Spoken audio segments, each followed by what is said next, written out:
جب یہ خون ہو جائے تو جاننا کہ حسین شہید ہوا۔ انہوں نے وہ مٹی ایک شیشی میں رکھ کر چھوڑی۔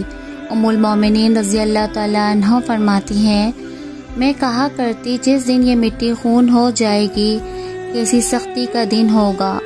امیر المومنین مولا علی کرم اللہ تعالی وجہہ کو جاتے ہوئے زمین کربلا پر گزرے۔ نام پوچھا، لوگوں نے کہا کربلا، یہاں تک روئے کہ زمین آنسوؤں سے تر ہو گئی۔ پھر فرمایا، میں خدمت اقدس حضور سید عالم صلی اللہ علیہ وآلہ وسلم میں حاضر ہوا۔ حضور کو روتا پایا، سبب پوچھا، فرمایا ابھی جبریل آئے تھے، جبریل کہہ گئے ہیں کہ میرا بیٹا حسین فرات کے کنارے کربلا میں قتل کیا جائے گا۔ پھر جبریل نے وہاں کی مٹی مجھے سونگھائی، مجھ سے ضبط نہ ہو سکا اور آنکھیں بہہ نکلی۔ ایک روایت میں ہے کہ مولا علی رضی اللہ تعالی عنہ اس مقام سے گزرے جہاں اب امام مظلوم کی قبر مبارک ہے۔ فرمایا، یہاں ان کی سواریاں بٹھائی جائیں گی، یہاں ان کے کجاوے رکھے جائیں گے اور یہاں ان کے خون گریں گے۔ آل محمد مصطفیٰ صلی اللہ علیہ وآلہ وسلم رضی اللہ تعالی عنہم کے کچھ نوجوان اس میدان میں قتل ہوں گے جن پر زمین و آسمان روئیں گے۔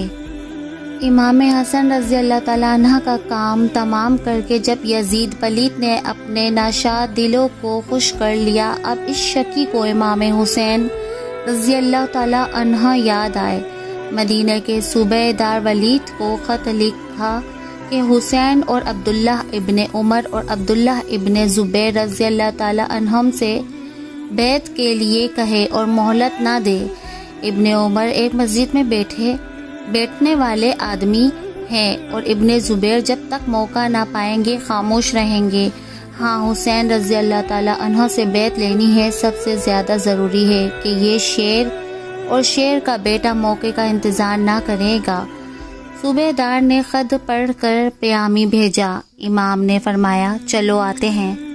پھر عبداللہ ابن زبیر نے فرمایا، دربار کا وقت نہیں، بے وقت بلانے سے معلوم ہوتا ہے کہ سردار نے وفات پائی۔ ہمیں اس لیے بلایا جاتا ہے کہ موت کی خبر مشہور ہونے سے پہلے یزید کی بیعت ہم سے لے لی جائے۔ ابن زبیر نے کہا، مجھے اس کی جانب سے اندیشہ ہے۔ فرمایا، وہ میرا کچھ نہیں کر سکتا۔ پھر اپنے اصحاب کے ساتھ تشریف لے گئے۔ ہمراہیوں کو ہدایت کی، جب میں بلاؤں یا میری آواز بلند ہو تو سنو، اندر چلے آنا، اور جب تک